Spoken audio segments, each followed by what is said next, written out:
Hello there, and welcome to the How to Market Your Horse Business podcast. I'm so glad you're joining me here today. As you've likely guessed by now, my name is Denise Alvarez. I get to host you here on the podcast. And before we dive into all the tips for your YouTube strategy, I'm going to briefly introduce myself just in case we're new friends, and then we'll dive right in. Now, as I said, my name is Denise, and through my business, Storm Lily Marketing, I get to help dream-chasing horse business owners like yourself to ditch the marketing overwhelm and get the clarity they've been craving so they can grow their business in a way that meets their definition of success. Now, I do this primarily through business coaching and then education, such as this podcast, and I have some online learning resources as well.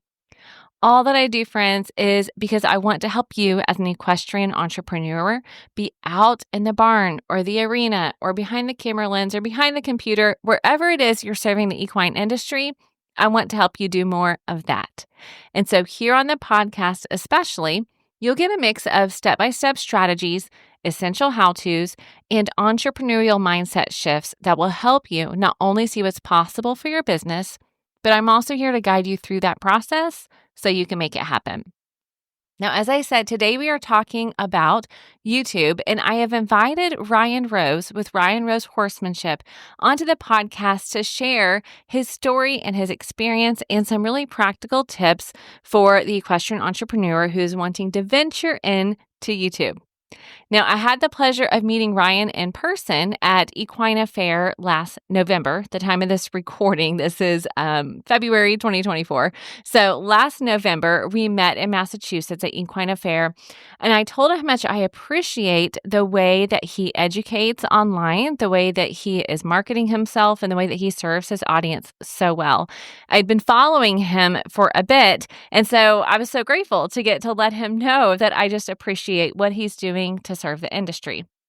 And so I asked him, would you be willing to come on and share with my audience about your journey and your story and things that you've learned? And so I really am grateful for his gift of time in doing that, as I know that he has a number of things on his plate. And so I hope that you guys will go find him on Instagram or Facebook and let him know that you appreciate this as well. Because as you're going to hear, he was very generous with sharing his experience and things that he has learned. Now, before we dive into my chat with Ryan, I want to address something with you because you may be thinking, Denise, should I even consider YouTube as a part of my marketing strategy? Many of you have probably thought of YouTube as just for the quote unquote big players who have a production team or who can do things in a professional manner. And it's been a bit perhaps overwhelming or something you've thought that it's only for other people, not for you. So I want to give you some stats to give you an idea of why I think that you should at least consider YouTube as a marketing channel for your equestrian business. Number one is just flat out the number of users. As of the time of this recording, the last number that I found was more than 2.5 billion users are active monthly on YouTube. So that means YouTube is considered the second largest search engine in the world.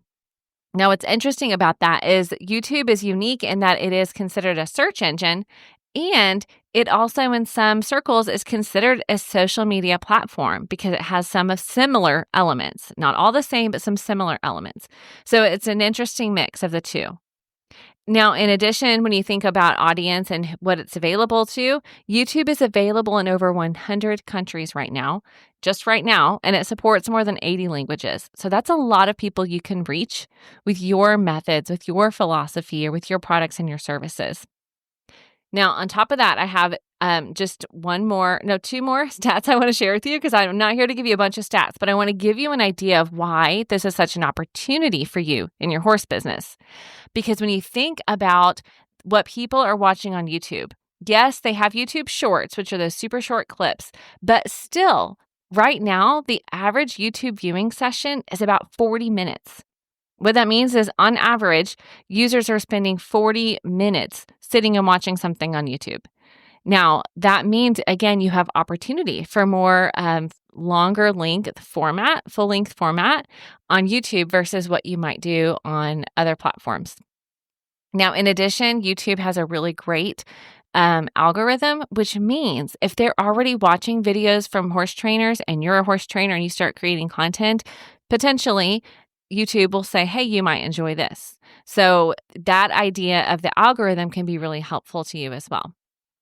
All right, so that being said, I have one. Oh, I said I had two more. I have one more for you that I want you to consider. I don't want this to be the main driver for you in your business, but consider that approximately 55% of the revenue generated on a creator's channel is actually going back to the creator. It says they take home approximately 55% of the revenue generated on their channel, which is insane. And so it's definitely has potential for you to make money as a YouTube creator for horse business, for you as a horse business.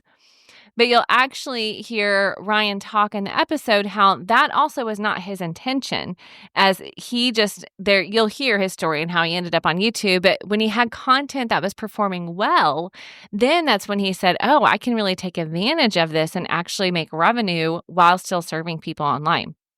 So even if you don't come at YouTube from the perspective of, I'm going to make money as a creator with my videos, which actually I don't want you to necessarily go into it with that perspective. What I want you to consider is that YouTube can be a place to build your brand and bring more of the right people into your business that will become your clients and your customers. All right. So consider that as you're listening, that there's just that opportunity for you on YouTube. Now, a quick caveat that I want to give you about this, because many of you are wearing all the hats in your business.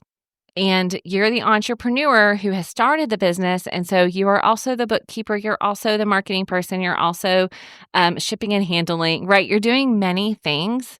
And so this episode is not meant to overwhelm you or make you think that Denise is saying, I need to be in all these places all the time and showing up 100% and giving 100% of my effort everywhere, which is not possible and a sure way to burn out.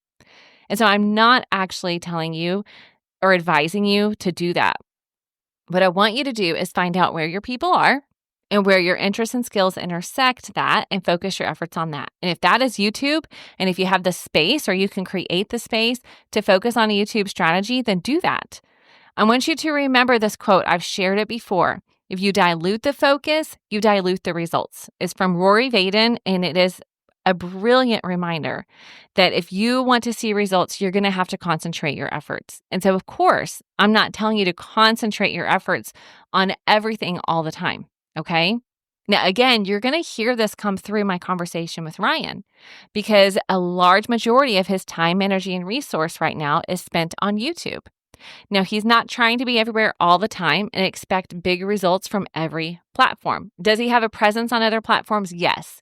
Is he focusing his efforts on that and getting a lot of results from that? No, because he's not focusing his effort there. And it's the same for you. As you grow and expand, yes, potentially you're going to be on other platforms and you can enlist help from others and you can be repurposing content from others. But for the majority of businesses, there's going to be a shining light platform where you enjoy being, your audience enjoys being, and you guys can connect there and you end up putting more of your time, energy, and resources there because it's life-giving to you and it becomes life-giving to your audience. All right? So focused effort is what I want you to remember. Okay, those are my major tips and takeaways for you in the beginning of this episode before we even dive in. But I promise you, you're going to want to have a notepad. You're going to want to save this conversation. You're going to want to send it to a friend because Ryan is really sharing a lot of very practical tips and strategies for how you can grow your horse business using. Now, if you're at a place where you cannot take notes or you want to be able to reference the things that Ryan is sharing with you, you can go to the show notes at any time on my website. And that's Storm, LILY.com/166 for episode 166. I'll have the links there for Ryan's YouTube channel and website and all of that. I'll have the links there for some resources I'm going to share with you.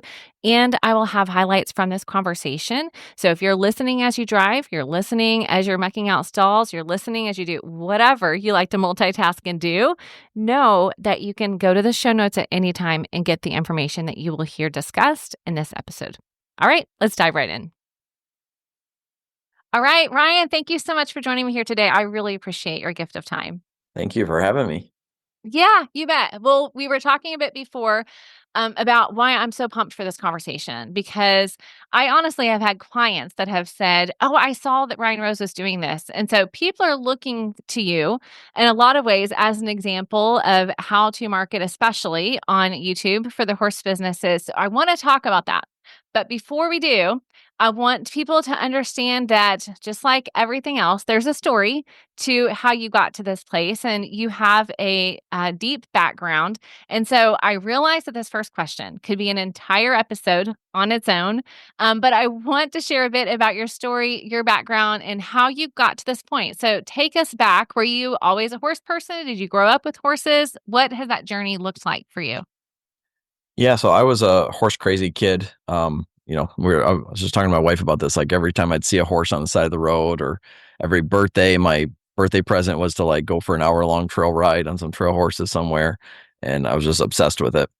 And then my parents decided to homeschool me when I was in junior high, for various reasons, and my school system wouldn't let me play sports anymore. And so that was kind of my opportunity to get into riding lessons and get into horses. So I was around 13 years old and started taking riding lessons, and then it didn't go well right away. I got a horse, and she was like too much horse for me. And I was getting scared to ride her because she would spook and I'd fall off, and I was really getting intimidated to ride her. And then some things happened at that barn that we decided we needed to get her out of that particular barn. And that's what led me on a journey of reading books and watching videos and kind of on my own self study versus the trainer that I was working with. And so the trainer I was working with was good at teaching a riding lesson, but she didn't understand a lot of horsemanship, like how to get a horse to be more comfortable and settled and well behaved. So doing all my own research, just reading books and watching videos, I started getting results with my horse right away. And so then I was like all in. So by the time I was 15 years old, I became a farrier. I was helping other people with their horses. Like I would show up to trim their horse, and their horse was really difficult, or they were telling me it was bucking them off. So I'd say, well, bring it over to my house and I'll ride it for a while. And I was just one of those kids that would ride everybody's horse and do everything. And then I did a clinic with a trainer named Dan Grunwald as my 4-H group did. And he was like, "You're actually pretty good at this. You should come ride with me."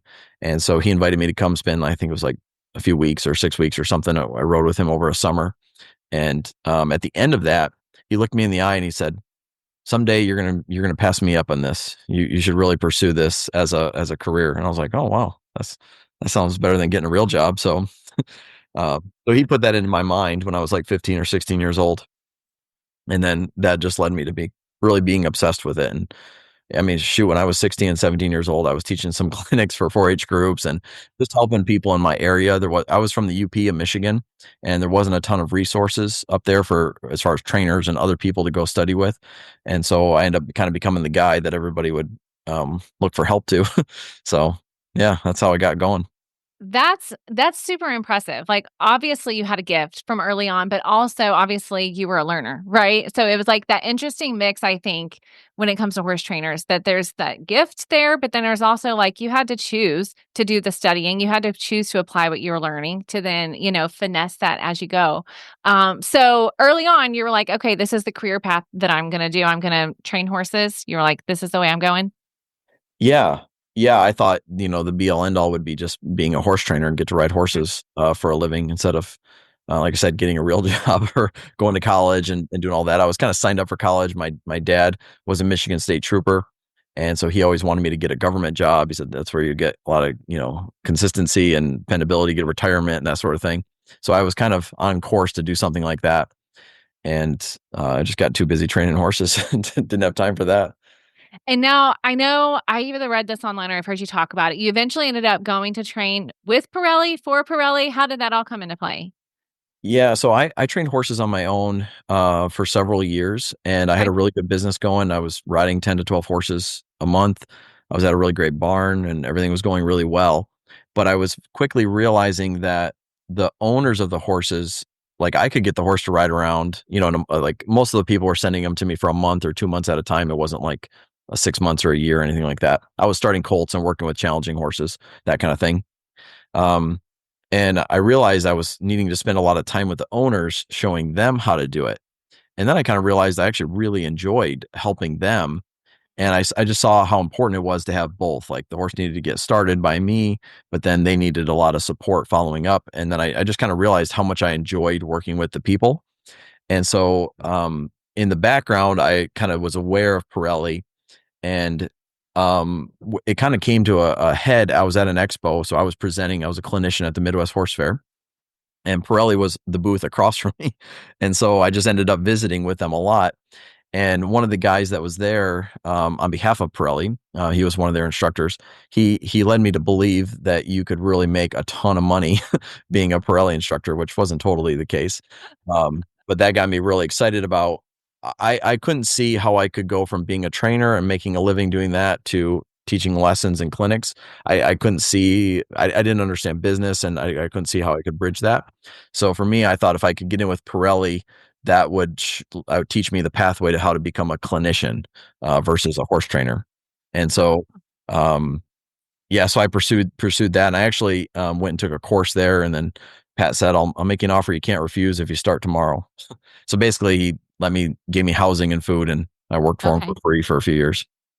Okay. Okay. Interesting. And so, golly, how long ago was that in this time frame? So that was 2009. I started with Pirelli, and so I was a, a student, basic student, a worker, Uh-huh. 3 years. And then the last year I was there, I was like his assistant trainer, and I got paid the last year I was there. But the first 3 years I didn't get paid. I just worked, and it, he didn't give us like lessons. One of his like sayings was, "I can't teach you anything, but I can set you up to learn." Mm. And I didn't really understand what that meant, but looking back on it now, it kind of worked out for me. It didn't. I would say it probably didn't work out as well for everybody, but for me, I just needed a lot of horses to ride and a chance to practice, and it was really nice because I didn't have pressure of owners that were going to take the horse away from me after a few weeks or a month or something. It allowed me to really experiment and practice a lot of things that I'd seen or watched other people do, and there was just a ton of people coming and going through there. And a lot of their instructors at the time were a lot further than I was in my horsemanship. And so I'd watch what they were doing, ask them questions, and go practice. Mostly like for Pat giving us lessons was like on camera filming for their club or something like that. Okay, gotcha. And so Mostly I was you just had the riding end goal horses in on my own. mind. Do what? Sorry. Yeah, I was just mostly I was just out riding horses all day, Okay, gotcha. So But you had the end goal in mind of like, I'm going to take what I'm learning here and go back and keep building my own business. yes. Yeah. Okay, so Yeah, tell me. at Yeah. that time my goal was to be a clinician, Okay, that's what I clinic. want. Yeah. Yeah. And so I remember when we met at Equine Affair, you were talking about like before the YouTube stuff, which we'll get to, you were saying you did, right? You did end up doing a lot of clinics and traveling a lot and things like that. So what did that transition look like? Yeah, so for me to go from, riding horses all day is very fun compared to some other jobs, but it's also very challenging. Um, it's very challenging because some of the horses are pretty difficult. They can be dangerous, and the owners a lot of times have high expectations. They're on a budget of how much they can want to spend on this, and so it's kind of a crunch time. So if you're trying to do a good job as a trainer, you feel a lot of pressure to Mhm. produce results, and they're a horse, so you can't like guarantee results. And it's like, well, maybe the trainer can get the horse to do it, but maybe the owner still can't do it. And that's not good enough then. It's like, I got to get this horse to where even the owner, wherever they're at when they brought the horse, excuse me, can still get the horse to canter or change leads or trail ride safely or whatever the goal is. So it's a really tough gig training horses for a living. So when I was able to graduate beyond that and I was making a living doing clinics, I had enough clinics that I didn't have to train horses. I still did train horses for many years, where I had an assistant trainer working for me, and I kept horses going, and they would ride them when I was traveling doing clinics. But I realized you could make more money doing a clinic, and I personally really enjoyed clinics. But then what I actually ran into was my clinics were full with a waiting list, and I didn't really want to add more to the schedule. It gets really, after you do this for years, it gets old being away from home and being on the road traveling. There's the fun part is during the clinic when you're out there with your horses and having fun and talking with everybody. But it's lonely in the evening when you're there by yourself in your trailer, or the day or two drive to get there and back. That's still a pretty hard grind to do. And so the combination of there was more people that wanted to learn from me that I couldn't help because I could only do so many clinics in a year and I could only have so many riders in the arena at a time. And a lot of the participants in the clinic and some of the coordinators that were organizing them, over the years, I just had many of them have conversations with me that you need to share, like you need to share how you explain horse psychology and behavior and training on a bigger scale, so more people can hear this. Because a lot of them, the feedback that I would get regularly was, I've never heard anybody make it that simple, or it wasn't that clear to me. And these were people that had done a lot of clinics with a lot of different trainers and clinicians over the years, and so that was just always kind of nagging at me that I wanted to do it on a bigger scale, so more people had access to my way of thinking and philosophy on training. Mm-hmm. Okay, so that was the motivation then to get on YouTube? Yeah, basically. Yep. And for a couple of years, I just dabbled with it. I'd post a video here and there if I had a horse that I thought was interesting, that was in training, or the other thing is, I have a lot of opinions on how to train horses and stuff.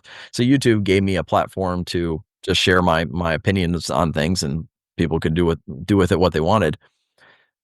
And I had a video, I think it was like a rearing horse video, and I posted it, forgot about it, and I saw it like 6 months or a year later, and it had like hundreds of thousands of views. And I was like, holy smokes, this is crazy.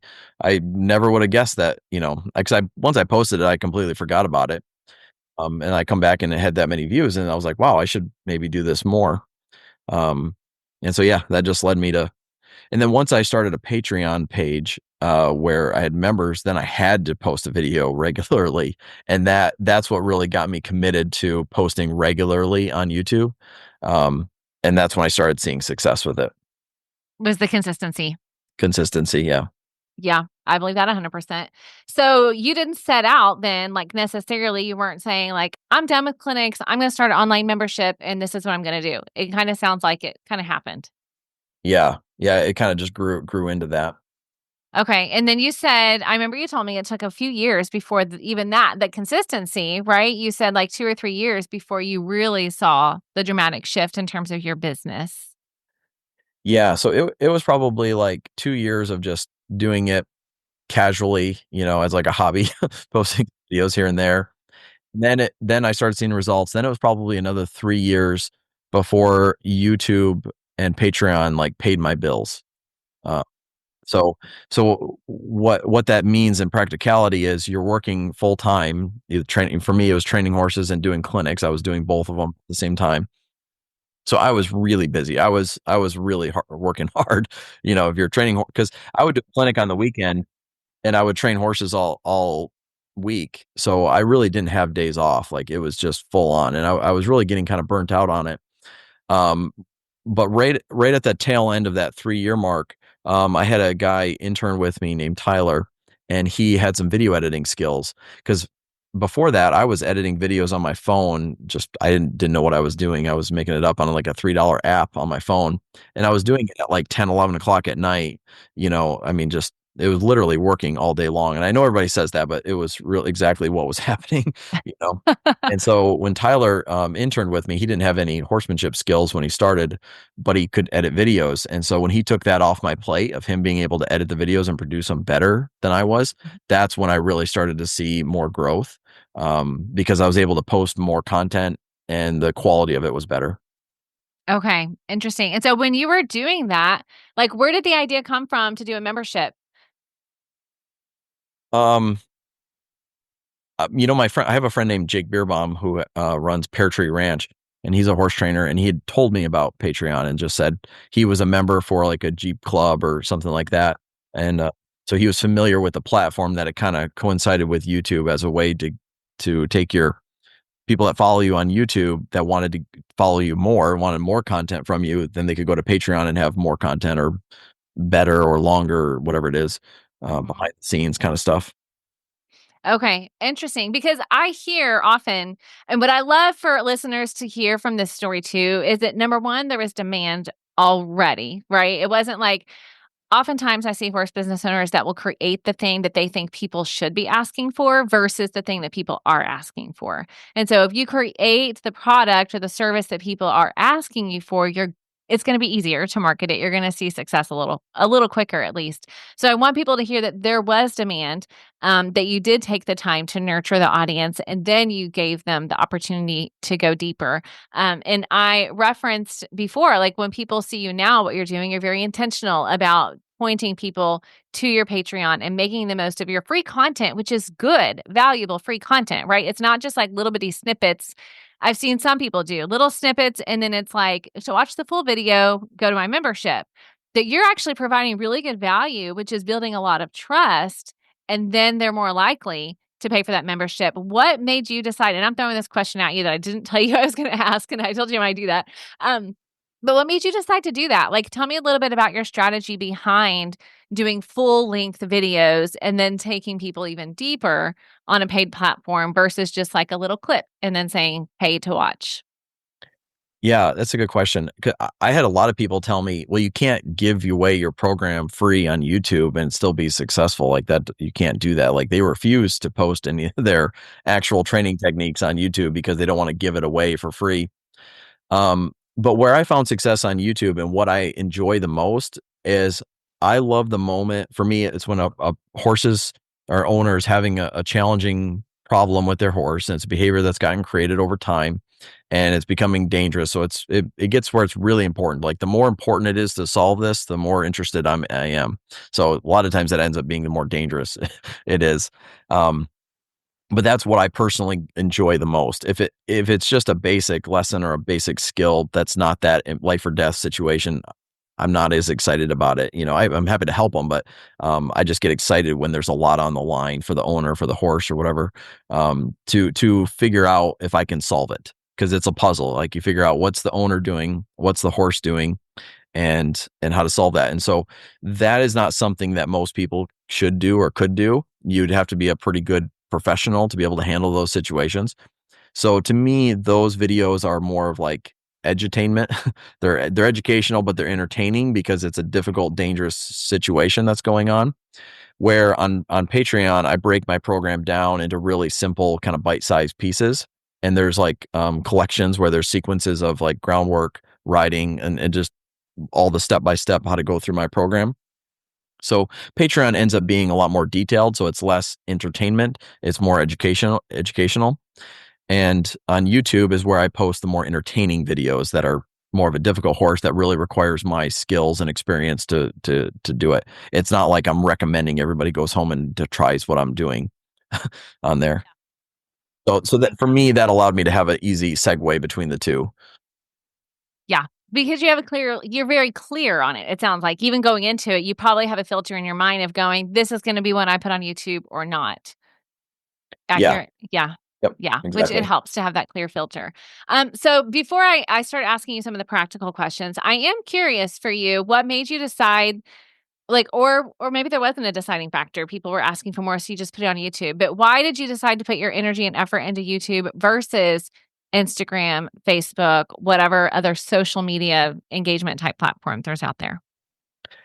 Well, so YouTube suited me really well. Like some people, like if you want to get clicks or views on Facebook and Instagram, a lot of times you have to do something that's really crazy and off the cuff, out of the box, where YouTube, there's enough room there for education that it allows me to thrive, because my probably best skill set is I usually can explain, communicate what I'm trying to do with the horse really clearly. And so YouTube just suited me really well. So I found success there where I really wasn't seeing much success on Facebook or Instagram with just posting your typical uh, horse training lessons and stuff like that. So YouTube just worked for me really well. And yeah, so I just stuck with it. Okay, I love that, and I want people to hear that because what I also see oftentimes with clients and horse business owners that I talk to is that feeling that they have to be everywhere and excelling everywhere, right? So, like, you're excelling at YouTube, but that doesn't mean you're putting the same amount of energy and effort into the other social channels. Doesn't mean you're not there, but I'm guessing the amount of time and energy and resources you put into YouTube is higher than it is the other social media channels. Whereas for some people, they may be excelling in another platform because they put their time, energy, and resources into the platform that fits them best. But for sure, you can't do all of them and do them all well without having burnout along the way. Yeah, I would say YouTube is harder to find success with. I would say you have to be like better, and that could be better with training horses, or better communicating, or better at creating entertaining content. To keep somebody with you for a 20-minute, 10-minute, hour-long video, I would say that's harder than just a 40-second reel. So I think it is harder. So I think a couple things. One, the first thing they need to do is have their skills be qualified to be on there. Like, if so if you're like just starting out and you're 18, 19, 20 years old, or early 20s, your focus really should be growing your skill set and getting experience, because I think you're more qualified to deliver messages then on YouTube, and you have a more qualified voice, because there's videos of people that, like, let's say my tractor's broke. I can go on YouTube and look for a video of how to fix my tractor, and there could be somebody on there posting a video of how to fix that problem. That's their first time ever doing it, and they're making it up as they go. Or you could find a channel of a person who's an expert mechanic that's worked on these things for 20 years, and they're really good at it. And so you're going to get a different quality of answer from those two different things. So one thing I would like to see people do is really get their skill set down pat first. Then the second part is YouTube pays well. Instagram and Facebook, they don't pay well at all. Like, not worth it, really. It's only worth it if you're using it as advertising, then that works. But as far as like getting paid for views, you can't compare them. They're just not even comparable. We're talking like pennies versus dollars. It's just not. It's an interesting thought. That is a really interesting thought. Okay, tell me this then. You've already kind of said some of this, but what I would love to know is, imagining that you're sitting across from somebody that is a fellow equestrian entrepreneur and saying, I think I want to get into this YouTube game. What's your advice? You've done this for a number of years. How many years, Ryan, has it been that you've been doing this? I think it's probably been a little over 5 years, 5 or Okay. 6 years, Yeah. with a couple of those being not that serious, a few of those being really hard years, Uh-huh. because it ends up being another full-time job. It's a full-time job. But when you lay out a video and you break it down, say the video is 20 minutes long, you break it down into 1-minute chunks, and you try to have really good content or entertaining or valuable content every minute of that 20 minutes, it starts to create a lot of, like, you got to plan it ahead of time. You got to really know what you're doing. The editing side of it is probably a 6 to 8 hour long minimum commitment of time. It ends up being a full-time gig. Yeah, So that's good for people to hear. yeah, so if they're going to do it, it's not like it's not easy money is what I'm getting at it, but it's what makes it maybe more worth it in the long run is, right now while we're doing this podcast, my videos are getting views. So I'm making money from YouTube right now while we're talking on here, Yeah. So it's like, it has this like reoccurring revenue effect.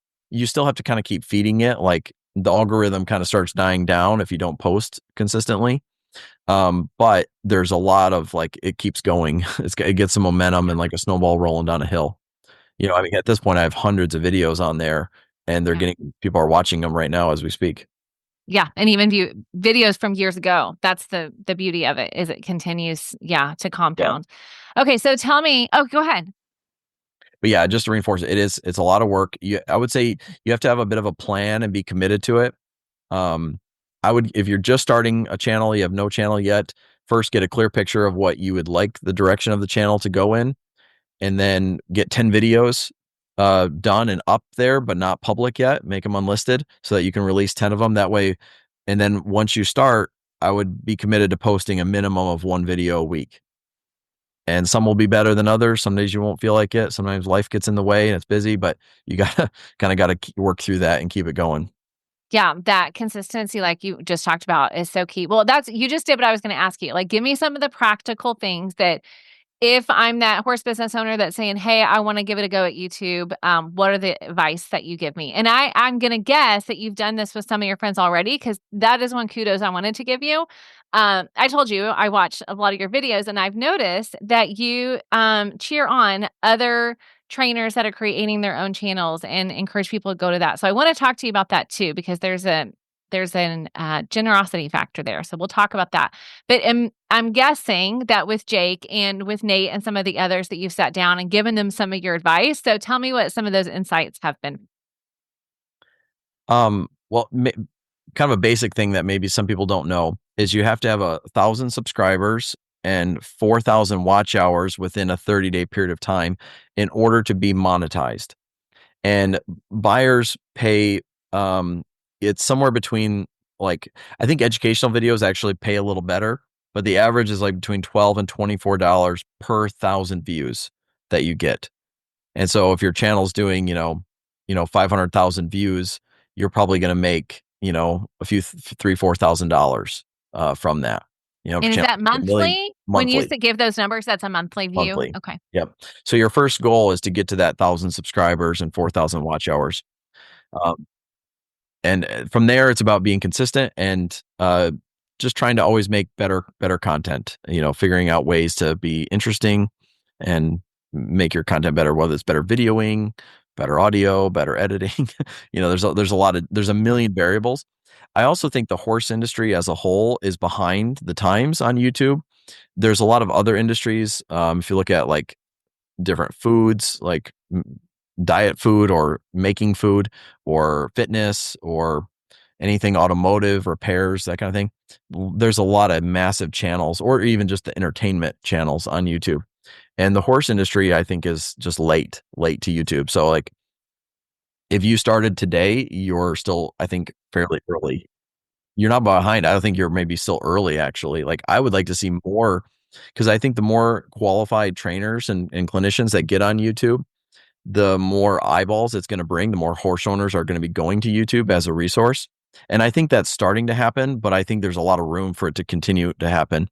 Because these other industries that I talked about, they're like full on in that. And there's then, like, right now, I get reached out to all the time for random products to sponsor my videos, but they're not related to horses at all. So I don't do it.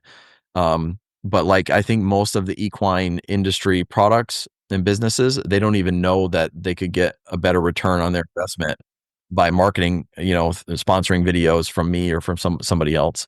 So I think the more the merrier. But the only thing that I'm a little sticky on is I see a lot of people that are creating channels and posting, and I don't think they're real. If you're really trying to teach people how to train horses, I think you need to be pretty experienced training horses. And most things in life, you have to be certified or have licensed or qualified. You could have trained one horse and start a YouTube channel as if you're an expert horse trainer. And Yeah. I think people will kind of weed through that anyway. So I don't think the channel will find a ton of success unless it's more of an entertaining vlog style video. A person could totally go that route and just share their stories and journey. And that's totally cool. But I think if you're trying to do what, like, say I did, where I'm trying to be a voice of expertise in the industry, I think you need to have the experience to back it up. And I think that means training a lot of horses. You're like, very specifically, that's what that means. Yeah. Yeah. No, that's a good word. And for the safety of the people that are watching you, like, let's be honest, because they're going to take what they're seeing you do and turn around and try it themselves oftentimes. And so, yeah, there's a lot at Yeah, stake there's some there. responsibility there. Yeah. Yeah, absolutely. Talk to me about somebody who's coming in and saying, I want to start a YouTube channel just because I've seen everybody do it. I don't think I'll do a membership. I just want to try to do it based on views. Do you think that's a feasible plan for most people? Do you think that they need to have an off YouTube place where they own access to those people essentially? What's been your experience? No, you could fairly easily make a living from YouTube. And a lot of people do. And you could do that from the views alone. But where you can make extra money is you could sell merchandise, or you can have affiliate links, or you could take on more sponsors. So most of my videos are not sponsored by people. Every now and again, if there's a product that I really like for instance, ABI Attachments sponsored me, and I love their products. I would tell everybody about them anyways, whether they sponsored me or not. I would have bought the product anyways. And so if it's something like that, I will 100% share that with everybody. But if it's some random video game or some random thing that I don't use personally, I'm not going to take that sponsorship money. And for me, just to share some numbers, I think it's nice to know numbers. A lot of times people will offer me $1,000 to $1,500 for a 1 minute ad in the video. And that's like, that could be pretty good money. So if you did that, say you just did one a week for 4 weeks, that would be as much or more than your YouTube revenue would be. Mm-hmm. I So, appreciate you sharing those numbers. It's good for people to get an idea of what's possible. but I personally don't do that because I'm not trying. If it's if it's a product that I really like and enjoy, I would do it anyways. I have no problem with it. But if it's something that I have to like make up, I'm not going to do. I don't want to do that. I try to respect the attention that I have from the viewers, and I'm not going to share products that are just random or they could find on their own somewhere else. I also like to promote my Patreon page in my videos, and so I'm happy to do that. But yeah, there's a lot of ways to do it. They don't have to do it exactly how I've done it. Tell me this, because this is something I talk about as a marketer often when it comes to social media. And YouTube, I know, is considered more of a search engine than social media, even though there's engagement there. But when it comes to social media, I often say, like, you're renting the space. Facebook can take away your page at any time. Instagram, you can get blocked at any time. What is that on YouTube? Do you guys I'm like, this is true. I actually don't know a whole ton about YouTube marketing, what that looks like. Do you feel like you're not concerned about that? You own your audience. You would never lose access to them? Yeah, YouTube is funny about a lot of things, but not anything really horse related. Like you can't, if somebody gets injured by a horse, you can't post like graphic pictures of their injury. I had one video that was demonetized. A horse bit a lady, and she sent me the picture, and I was like, "That's gnarly." I wanted to use that, uh, and they demonetized me for having that clip. But I wanted to show people what happens if a horse does bite you. Yeah, what? So I didn't get it taken down. The first step is they demonetized the video. So I didn't make any money from that video. But I thought it was important for people to know that, so I didn't care. I left it up. Um, you can't use any copyrighted music. So there's a lot of different platforms that you can get your music from to make the video more interesting. So that's pretty easy to navigate. So you can't swear on it, So I think it's pretty easy. Like, if it's monetized, that's one of the rules? I don't swear, so I don't know Oh, exactly well, what I it don't is, either. but I was just like, I a hadn't lot of heard that, and people I was like, "Oh, that's they'll bleep it interesting." out if there's Yeah. somebody swears in the video. Okay, gotcha. Otherwise, I think it'll get demonetized. Yeah. Okay. Yeah, But I get to be honest, YouTube wants every channel to succeed. They want every channel to get as big as it can and succeed. So to me, YouTube is very helpful, very supportive. Uh, I don't know how big a channel you have to be, but at some point they bring you on with a YouTube partner, and you have a specific contact person that is your liaison between you and YouTube. And they'll help you. You can ask them questions. They offer some different free classes and things to get better at it. They have different like events throughout the year in different places that you can go to. I've not done any of that, but my from my perspective, YouTube is very supportive and very helpful. They want your channel to do well and succeed. And a lot of people, one of the things I would say, a lot of people that don't get many views on their video, they'll blame the algorithm. It's like the algorithm's against them. And it's really the opposite. It really means people weren't interested in the video. It's like it's very direct feedback because YouTube is trying their best to help you get views. They're not, you just have to work with the algorithm, which means you first people need to click on the video and then they need to stay on the video. And that means you need to create a good video. You need to have a good thumbnail, a good title, and it can't be clickbait. You have to show what actually happened. You can't just make something up on the thumbnail and have the video not be connected to that at all. It has to work together. And so the way the algorithm works, I think is all makes sense. So tell me this when it comes to titling, a super practical question. Like, are there tips for titling things well to get the clicks or to get the right people in? What have you learned about that? Yeah, so the title and the thumbnail need to work together. They're what people would call the hook. And so you're using it to generate interest. So let me give you an example. Let's say in this video, I'm going to teach you how to stop your horse with one rein. That could be a title, right? That's boring. If I said this technique could save your life someday, it's like you might click on that video. Yeah. And both are true. In the video, I'm going to teach you how to do a technique that is going to teach the horse how to be under control, even under some duress, blah, blah, blah. But that title is more vague. So it's interesting. So if you can say more with less words and the words are interesting but don't give it away exactly what it is, it generates some interest. But then once people click on the video, they can't click off of it right away, or that will hurt the algorithm. So if they click on and click off immediately, the video is not going to go anywhere. So even if you have a killer title and thumbnail, if they don't stay in the video itself has to be interesting. So that's why it all has to flow and fit together really well. That's good. That's good So insight for people. yeah, Yeah. so the title and the thumbnail are the hook, and then the first 15 seconds of the video is setting the hook. So you have to now let everybody know you're going to follow through on what you promised in the title and thumbnail with the rest of the video. Mm, yeah, that's so good. Well, and then give it a practical thing. I heard somebody say the other day, just when they're talking about going live. I don't think it was a YouTube video, but they were talking about going live on Facebook or social media, whatever. And oftentimes people will say, "Hey guys, we're going to give everybody a few minutes to join." Okay, hey, and they take forever in that intro, and then people like click off because they're like, "Well, this is going to be boring." It's kind of the same principle Yeah.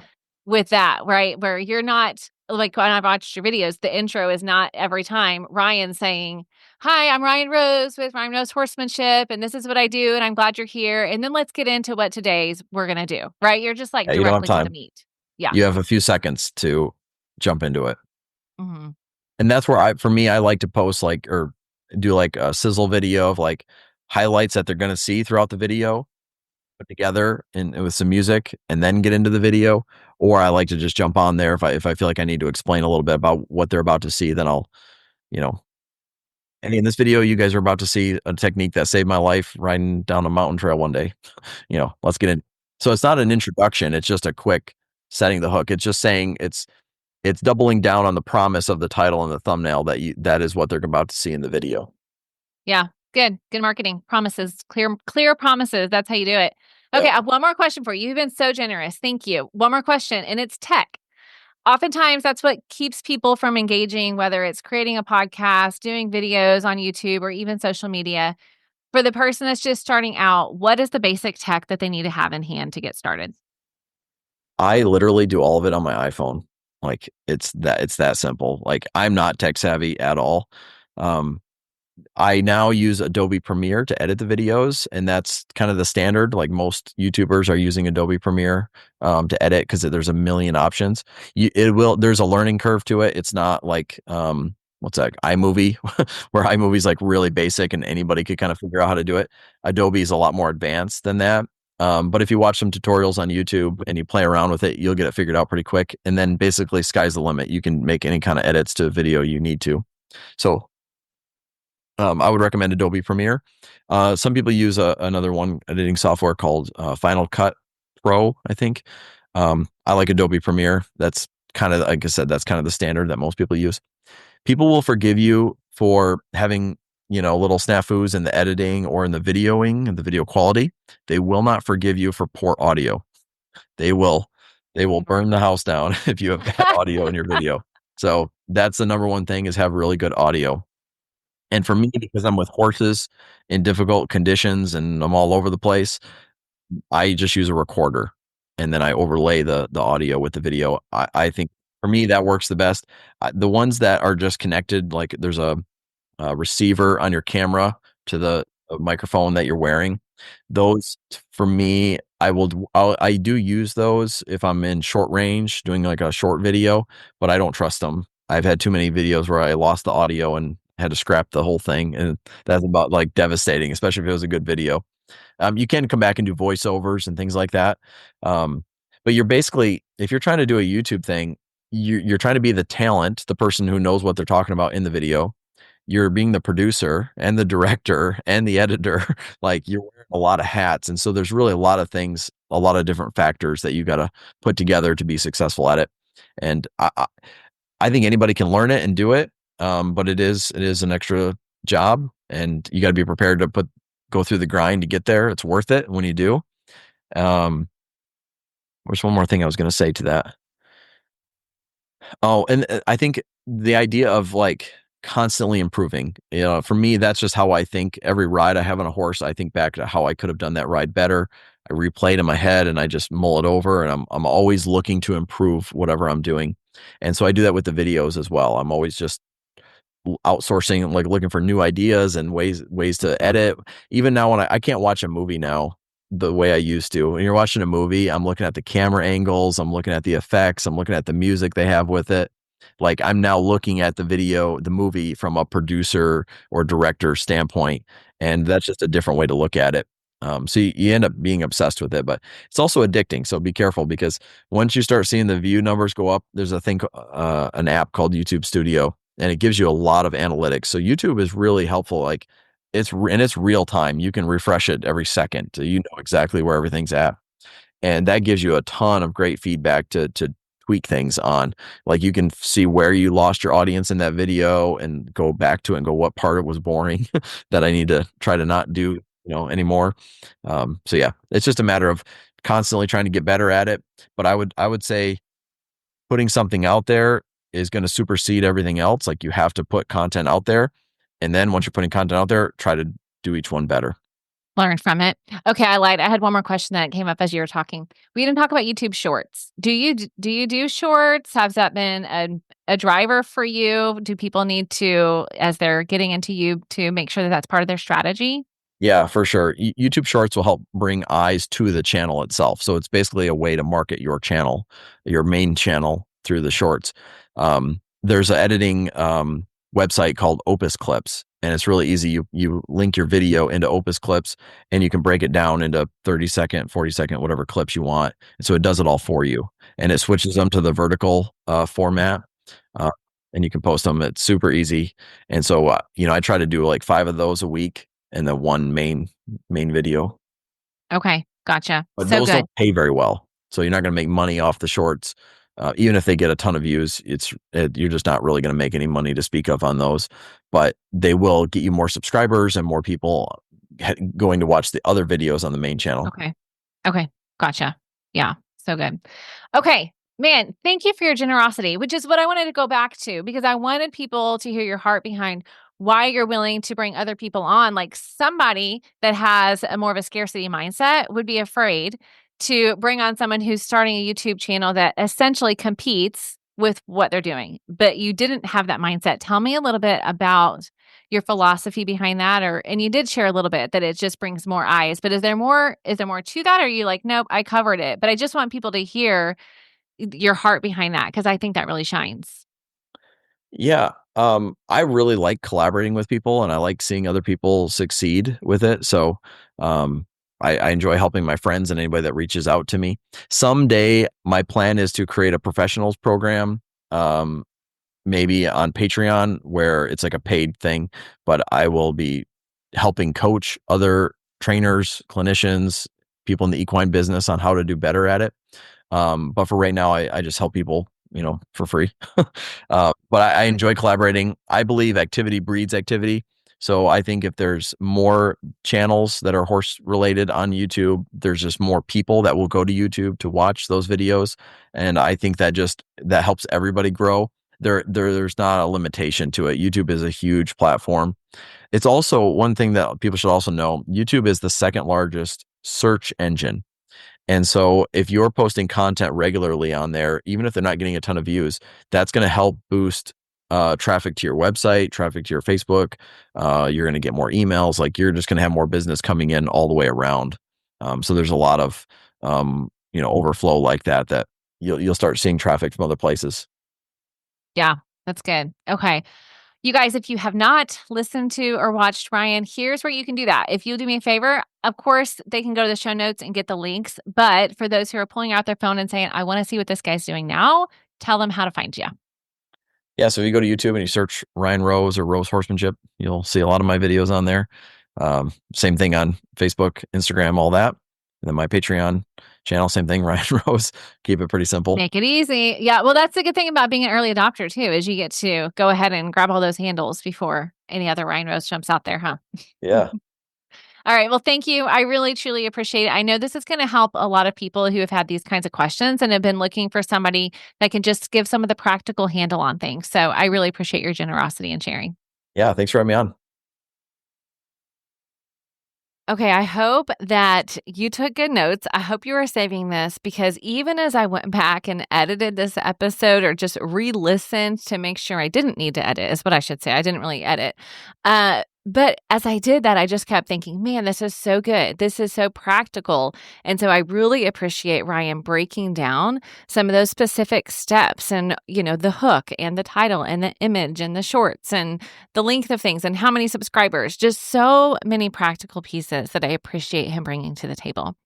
Now, I want to bookend this episode and this conversation with going back to something I did mention in my conversation with Ryan is that I always encourage people to make the most of what you're doing online by inviting people to continue that conversation with you.